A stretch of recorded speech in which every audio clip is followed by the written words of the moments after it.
YouTube. Today in the Naughty Librarian, I am going over one of my all-time favorite romance tropes. As you can tell from the title, one of my all-time favorite tropes is fake dating. I love it. I know it's like kind of hit or miss. People either like it or they don't like it. I am one of those people who just loves it. I can't get enough of it.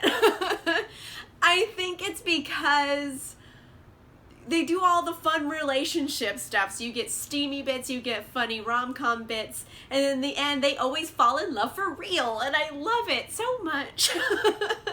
It's like my sappy heart just thrives when I have a fake dating book. I just want to give some recommendations of some of my favorite fake dating books I've read.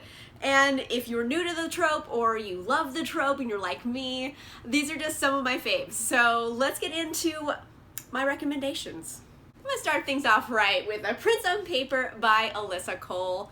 This one is great. It's part of the Reluctant Royal series, and these are two characters that I had been introduced to in several other books, and I had been wanting their story so bad, and then they're together in the same story. Yes.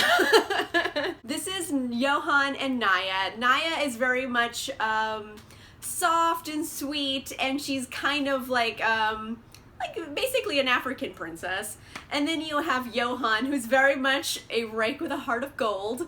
Love him to bits. And he is a prince on paper. Basically, his mother married a king of some small European country, so he is like royal by marriage, but not technically royal. And their personalities are very different, but I feel like Johan's still very nurturing. You know, that's the heart of gold spirit here. And they kind of get into a ploy to fake date each other. Naya wants to be thought of as an adult woman who has sexuality and can, you know, live her own life. She wants that very much. And part of getting that reflected in her day-to-day life is to have a fake boyfriend. And then you have Johan, who is basically the bad boy of the royal world, who needs to like kind of settle down because there's this big thing going on in his country where like the people basically might vote the royalty out of office. So works out for both of them, and then you know they both like each other, and then oh, what's that? There's only one bed. And then they fall in love for real, and I love it. Oh my gosh, it's very good. It's very steamy. I would say not a lot of smut. It's very much on the medium smut level, but very, very good smut when you get it. So I definitely recommend. I love this one to bits. An underrated favorite is No Denying You by Sidney Landon. I have literally never talked to anyone else who's read this series. So if you've read the Danvers series, leave me a comment down below and let me know. This is like book 4 or 5 of the series, I believe, but it's also my favorite book of the series. I mean, they're just like contemporary rom-coms. They're office place kind of romances usually. And there's, you know, they're soapy and silly, but they're usually pretty funny. And this one in particular takes the cake. Laugh out loud hilarious. This is with Emma and Brant. Emma is Brant's secretary. I know some people have a weird thing with that type of trope. I'm actually okay with it in this instance because, you know, power dynamics are usually a little skewed in this type of trope, but I don't really feel like he exudes much more authority over her. Yes, he is technically her boss because she is the secretary, but I don't know, their dynamic is much more on equal levels, so I don't really get like too skewed of a power structure here. Anyway, they are polar opposites. They basically hate each other from day one, and they like passive aggressively hate each other for a lot of the book actually. Then it turns out Emma is going to be going to her high school reunion and she needs a date. And wouldn't you know, she happens to find some incriminating evidence on Brant. I mean, the incriminating evidence is like a sexy calendar he did in college in his fraternity for charity, but still, sexy calendar. So she's like, hey, I found this picture, you're my date.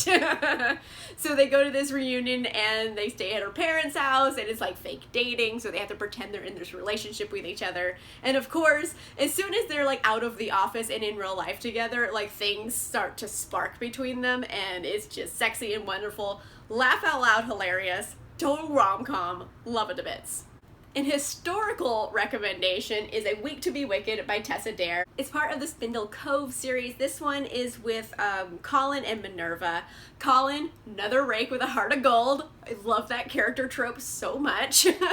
And then Minerva is a bookish paleontologist. She's really into fossils and geology and paleontology, and she wants to go to this conference in Scotland. And so the only way she can go is if a male is going to accompany her, and she doesn't have a male at hand. So she's like, hey, you're gonna be my fake husband, let's go to Scotland. And he's like, what? And one thing leads to another, and then he ends up pretending to be her fake fiance slash husband across England and Scotland, and they have like basically the road trip from hell.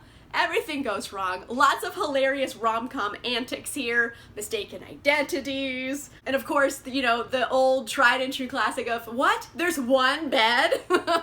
So it's got like pretty much everything you want in a rom-com, and I love this pairing so much. Tess Adair books, they are delightfully smutty, very, very funny, and this is one of my favorite Tess Adairs, and like, I really like Tess Adair, obviously, like that's what everyone knows about me at this point. So when I say this is one of my favorite Tess Adairs, that's like saying something. Another prime example of fake dating is Roomies by Christina Lauren. This one is kind of also marriage of convenience, I say. This is with Holland and Calvin. Calvin is like a musician in the subway, and Holland is low-key in love with him. So she basically just like stalks her crush all the time. And then one thing leads to another, and they get thrown into this weird situation. And they find out, hey, Calvin is actually in America illegally because he is Irish and he does not have a visa. So she's like, oh, I'll marry the shit out of you.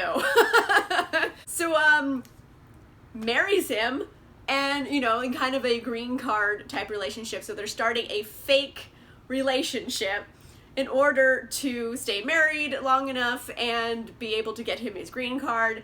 And you know, so they turn into roomies. I'm just gonna say I recommend the audiobook because it's just hearing an Irish accent the whole time.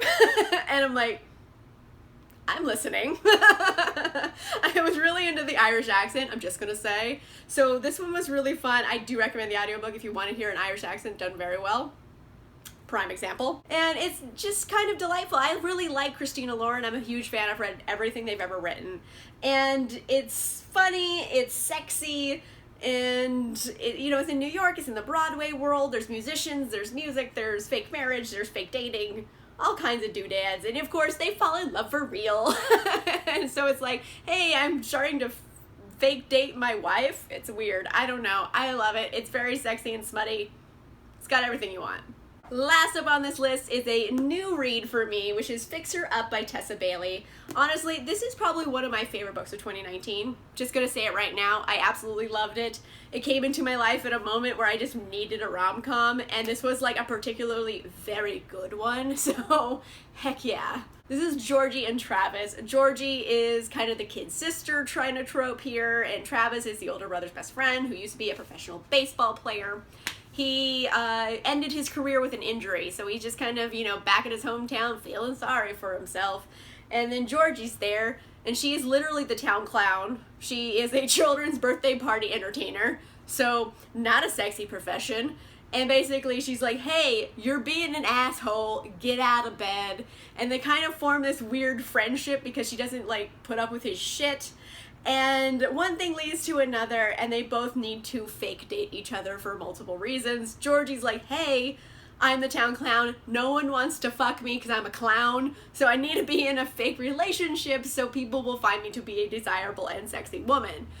And then Travis is like, oh, I am the bad boy of baseball and I am slept around town. So everyone thinks I'm a big man slut and I need to have like a respectable period of time because I'm trying to get this job commentating on a network that was very wholesome. So they start dating, and of course they fall in love for real. That's the best part of the story. Oh, hey Amanda, how's the smut? I'm glad you asked. It is so smutty. Like, I've seen books with more smut per capita than this had, but this smut in here is like particularly good. Like, it's like dirty sex, but like the good kind. You get what I mean? So I recommend, if you just want like a smutty, delightful, hilariously funny book, this is your jam. This is it. Go read it right now. Alright, so those are just a few of my favorite fake dating books. Let me know in a comment down below What are your favorite fake dating books? I know there's a lot more, but these are the first 5 that I thought of. So please leave me a comment down below. Tell me what your favorite one is. If you like this video, make sure you give it a like. And if you want to see more videos, make sure you subscribe. And I'll see you guys soon. Bye!